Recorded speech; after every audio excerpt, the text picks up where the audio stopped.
할렐루야. 안녕하세요. 오늘도 좋은 아침입니다. 또 새로운 한 주가 시작되었는데요. 매일매일 우리에게 주시는 일용할 양식, 하나님 말씀 붙들고 모두가 승리하시고 또 행복한 한 주가 되시기를 바랍니다.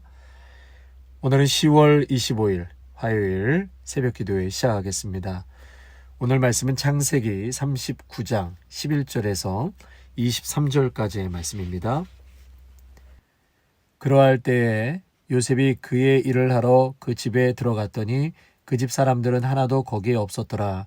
그 여인이 그의 옷을 잡고 이르되 나와 동침하자. 그러나 요셉이 자기의 옷을 그 여인의 손에 버려두고 밖으로 나가매 그 여인이 요셉이 그의 옷을 자기 손에 버려두고 도망하여 나감을 보고 그 여인의 집 사람들을 불러서 그들에게 이르되 보라, 주인이 히브리 사람을 우리에게 데려다가 우리를 희롱하게 하는도다. 그가 나와 동침하고자 내게로 들어오므로 내가 크게 소리 질렀더니 그가 나의 소리 질러 부름을 듣고 그의 옷을 내게 버려두고 도망하여 갔느니라 하고 그의 옷을 곁에 두고 자기 주인이 집으로 돌아오기를 기다려 이 말로 그에게 말하여 이르되 당신이 우리에게 데려온 히브리 종이 나를 희롱하려고 내게로 들어왔으므로 내가 소리질러 불렀더니 그가 그의 옷을 내게 버려두고 밖으로 도망하여 나갔나이다. 그의 주인이 자기 아내가 자기에게 이르기를 당신의 종이 내게 이같이 행하였다는 말을 듣고 심히 노한지라. 이에 요셉의 주인이 그를 잡아 옥에 가두니 그 옥은 왕의 죄수를 가두는 곳이었더라. 요셉이 옥에 갇혔으나 여호와께서 요셉과 함께 하시고 그에게 인자를 더하사 간수장에게 은혜를 받게 하시매 간수장이 옥중 죄수를 다 요셉의 손에 맡김으로 그 재반 사물을 요셉이 처리하고 간수장은 그의 손에 맡긴 것을 무엇이든지 살펴보지 아니하였으니 이는 여호와께서 요셉과 함께 하심이라. 여호와께서 그를 범사에 형통하게 하셨더라. 아멘. 오늘 창세기 39장 1절에서 오늘 본문 23절까지 우리가 전체적으로 좀 말씀을 보도록 하겠습니다. 이제 요셉은 가족에게 살해당할 뻔했다가 극적으로 구출되어서 이제 그나마 목숨은 부지하게 되었습니다. 하지만 그 다음은 인신매매라고 할 수 있는 상인에게 팔리게 되고 이집트까지 끌려갔다가 또다시 이집트에서 이 보디발에게 팔리는 이 기막힌 삶을 살아가게 되지요. 이렇게 어찌어찌 삶을 이어가다가 이제 보디발의 집안일을 하는 집사로 발탁이 되어 그곳에서 일하게 됩니다. 그런데 놀라운 것은 요셉이 하는 일마다 잘 되고 형통한 것을 보디발이 알게 되었고 뿐만 아니라 요셉으로 인하여 보디발 집 안에 있는 것에나 들에 있는 것에나 모든 것이 그 복이 임했다라고 오늘 말씀하고 있습니다. 5절 보실까요? 그가 요셉에게 자기의 집과 그의 모든 소유물을 주관하게 한 때부터 여호와께서 요셉을 위하여 그 애굽 사람의 집에 복을 내리심으로 여호와의 복이 그의 집과 밭에 있는 모든 소유에 미친지라. 요셉을 통해서 보디발의 집이 가정이 복을 받고 또 밭에 있는 모든 소유에 그 복이 임했다라고 말씀하고 있는 것이죠. 사랑하는 성도 여러분, 저는 매일 기도하고 매일 간구하는 것이 있습니다. 그것은 우리 성도님들이 아름다운 교회를 만남으로 영혼이 잘 되고 범사가 잘 되시기를 매일 기도하고 있습니다. 가정이 회복되고 한 분 한 분이 예수의 작은 제자가 되어서 삶의 현장에서 빛과 소금의 역할을 하고 또 복음을 전하는 성도님들이 되시기를 매일 기도하고 있습니다. 요셉처럼 세상 사람들이 여러분을 통해서 함께 하시는 하나님을 볼 수 있게 되기를 소망합니다. 아멘. 여러분, 세상적으로도 좋은 열매가 있으면 더없이 좋겠지만 세상적인 성공이 반드시 하나님이 함께 하시는 형통의 증거라고는 볼 수 없습니다. 만나는 사람마다 여러분들로 인하여 예수님의 냄새를 맡게 되기를 축원합니다. 다니엘처럼 맡은 자리에서 충성하여 나라에 유익을 준 것처럼 여러분의 성실과 충성을 통해서 직장이 잘 되고 하나님의 복이 임하기를 축원합니다. 한 걸음 더 들어가 여러분을 통해서 믿지 않는 자들이 예수님을 만나고 그들의 영혼이 살아나며 복음이 전해지는 놀라운 역사가 일어나시기를 주님의 이름으로 축원합니다. 여러분, 이것이 진정한 형통의 삶이라고 말할 수 있습니다. 자, 그렇다면 요셉에게 어떻게 이러한 하나님의 복이 임했는가? 오늘 1절에서 23절까지 반복되는 말씀이 있는데 그것은 바로 여호와께서 요셉과 함께 하심으로입니다. 여호와께서 요셉과 함께 하심으로 2절과 3절 계속 나오죠. 성도 여러분, 우리가 여기서 한 가지 깨닫는 것은 요셉이 어떤 신분이냐, 어떤 곳에 있었느냐, 그에게 처해진 상황이 어떠하냐, 이것이 중요한 것이 아니라 여호와께서 함께 하심이 중요하다라는 것을 말씀하고 있다는 것이에요. 또한 요셉이 범사에 형통했다라고 했는데요. 이 형통했다라는 것과 하나님이 함께 하셨다라는 히브리어 마츠리아흐와 동일한 의미로 사용되고 있다는 것입니다. 그러니까 하나님이 함께 하심은 우리 인생에서 절대적인 것이요, 형통의 근본인 것이죠. 하나님이 함께 하심이 없는 형통은 형통이라고 할 수 없습니다. 믿는 사람은 그것을 형통이라고 말해서도 안 되는 것이죠. 자, 그렇다면 과연 하나님은 우리와 함께 하시는가? 정답은 당연히 함께 하시죠. 그렇다면 어느 정도 함께 하시는가? 자, 예수님께서 부활하시고 승천하시면서 우리에게 뭘 보내주신다고 했죠? 성령 하나님이십니다. 예수님 자신이 보혜사가 되시고 승천하신 다음에는 또 다른 보혜사, 그것이 뭐죠? 곧 성령이죠. 성령이 오시겠다고 말씀하셨습니다. 그렇다면 이 보혜사 성령님께서 하시는 일은 무엇일까요? 이 보혜사, 이것이 헬라어 원어로는 파라클레토스라고 하는데요. 이 파라는 곁으로라는 뜻이고 클레토스는 부른다라는 뜻입니다.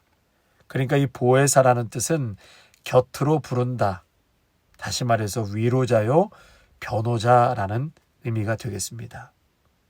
즉, 옆에 한 인격자가 계시어 위로하고 변호하고 해석해 주신다는 것입니다. 항상 내 편에서 나를 도와주시고 변호해 주신다는 것입니다. 그리고 성령님은 함께 거하시고 내 속에 계신다. 요한복음 14장 17절에 너희는 그를 아나니 그는 너희와 함께 거하시며 또 너희 속에 계시겠습니다. 아멘. 성도 여러분, 하나님은 우리와 날마다 함께 하시고 내주하시고 도와주시고 변호해 주시는 분이십니다.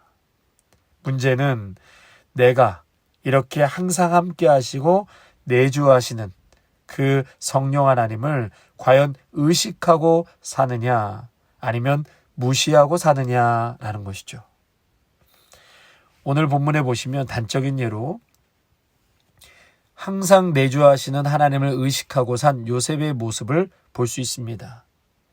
지금 보디발의 아내가 유혹했다고 했습니다.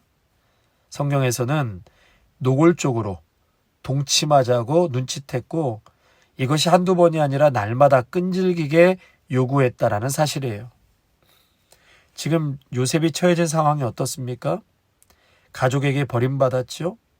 어느 누구에게도 의지할 곳이 없는 먼 곳으로 팔려온 인간 노예였습니다. 인간적으로 생각하면 출세할 수 있는 기회요. 또 한두 번도 아니고 혈기왕성한 청년에게 매일 끈질기게 요구했다면 본능에 이끌릴 수도 있었을 것입니다. 그러나 요셉은 오늘 9절 말씀에 뭐라고 고백하지요? 9절입니다. 이 집에는 나보다 큰 이가 없으며 주인이 아무것도 내게 금하지 아니하였어도 금한 것은 당신뿐이니 당신은 그의 아내임이라. 그런즉 내가 어찌 이 큰 악을 행하여 하나님께 죄를 지으리까. 지금 이 간음의 문제를 하나님과 연결짓고 있다는 사실입니다. 다윗도 밧세바를 범하고 회개할 때 내가 당신께 범죄하였습니다. 그러니까 이 육신의 문제, 사람의 문제만이 아니라 하나님께 범죄한 것으로 인식했다는 것이 매우 중요하다는 사실입니다. 요셉은 나와 함께 하시고 나를 지켜보고 계시는 하나님을 인식하며 살고 있었기 때문에 이러한 고백을 할 수 있었던 것입니다. 여러분, 이것을 코람데오, 하나님 앞에서의 삶이라고 할 수 있습니다. 성도 여러분, 나의 모든 삶의 영역을 하나님과 연결해서 생각하시고 결정하시기를 축원합니다. 성령 하나님께서 내주하고 계시기에 여러분이 그분의 음성에 귀를 기울이고 잠시라도 기도하며 또 묻고 듣고 살아가신다면 큰 결단도 어렵지 않게 내릴 수 있을 것이라고 생각합니다. 코람데오, 하나님 앞에서의 삶 자체가 성령 충만이요 하나님이 함께 하시는 삶이라고 할 수 있습니다. 이러한 삶은 지금 당장은 곤란한 지경에 처할 수도 있고요. 또 고난 중에 있을 수 있지만 하나님의 섭리 가운데 있는 것이고 마침내 영육간의 복된 삶을 누리게 된다는 하나님의 약속입니다. 오늘 본문에서도 요셉이 강간 미수범으로 억울한 누명을 쓰고 감옥에 갇히게 되었죠. 그런데 어떻게 형통하다고 할 수 있겠습니까? 이것은 하나님이 함께하는 성도의 삶은 그 자체가 그를 높이시기 위한 하나님의 역사의 과정입니다. 요셉에게 일어나는 모든 억울한 일들은 그 꿈이 성취되는 과정에서 일어난 사건들이라고 할 수 있습니다. 그래서 이 위장된 복인 고난이라고 하지 않습니까? 지금 당장은 힘들고 어렵지만 믿음으로 인내하며 이 시험을 이기면 그 모든 것이 복을 받는 과정이 될 것입니다. 사랑하는 성도 여러분, 의를 위해 받는 박해는 천국을 소유하게 하는 복이라고 말씀하셨습니다.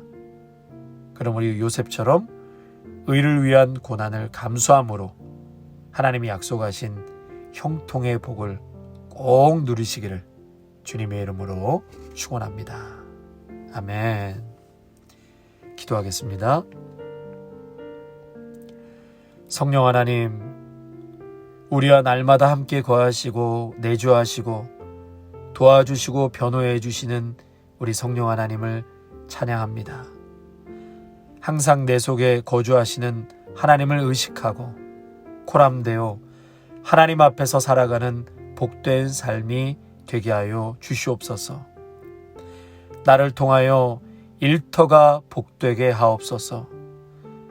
나를 통하여 살아계신 하나님이 보이게 하옵소서. 나를 통하여 내 주위의 사람들이 복을 받게 하시고 치유와 회복이 있게 하옵소서. 나를 통하여 예수 그리스도의 복음이 전해지게 하옵소서. 지금은 당장 힘들고 고난 중에 있다 할지라도 하나님의 섭리와 역사 속에 있음을 깨닫고 이 모든 과정을 통해 마침내 하나님이 약속하신 복을 누리며 살아가는 아름다운 교회 모든 성도들이 다 되게 하여 주시옵소서. 우리 주 예수 그리스도의 이름으로 기도하옵나이다. 아멘.